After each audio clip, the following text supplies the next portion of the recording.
बेबीसाठी sweet potato steam करण्यासाठी अशा प्रकारे दाखवलेलं आहे, अशा प्रकारेच करायचे आहेत। पाणी पोटॅटोमध्ये जसं आपण पाणी टाकून बॉईल करतो तसे नाही करायचे।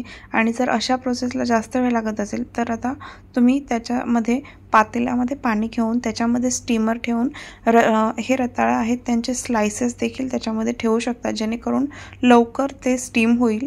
आणि खरं तर या प्रोसेसला पाऊण तास वगैरे लागतो, अर्धा पाऊण तास। कारण मी काय केलं होतं की माझ्याकडे जाड तवा आहे, जाड तव्यावरती बारीक गॅसवरती रताळं स्टीम व्हायला ठेवले होते आणि वरून झाकण ठेवलं होतं। आणि अशा प्रकारे सोलून घ्यायचे रताळ, गरम गरमच सोलून घेतलंय मी। आणि मग त्याचे स्लाइसेस करून ठेवायचे आहेत आणि स्लाइसेस थंड होऊन द्यायचेत। आणि रताळामध्ये खूप सारे मिनरल्स वगैरे विटॅमिन्स वगैरे असतात, त्यामुळे लहान बाळाच्या ब्रेन ग्रोथसाठी देखील खूप महत्त्वाचं असतं स्वीट पोटॅटो।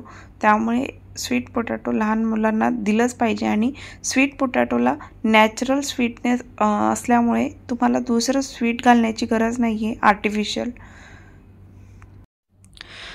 अशा प्रकारे हे स्लाइसेस थंड झाल्यानंतर मिक्सरला बारीक करून घ्यायचेत, छान प्युरी बनवून घ्यायची। आणि प्युरी झाल्यानंतर ही जी प्युरी आहे ही गाळणीतून किंवा एका छोट्या बारक्या चाळणीतून तुम्ही चाळून घ्यायची किंवा गाळून घ्यायची असं म्हणू शकता, जेणेकरून त्याच्यामध्ये जाडसर काही राहणार नाही। लहान बाळाला देणार आहोत आपण, त्यामुळे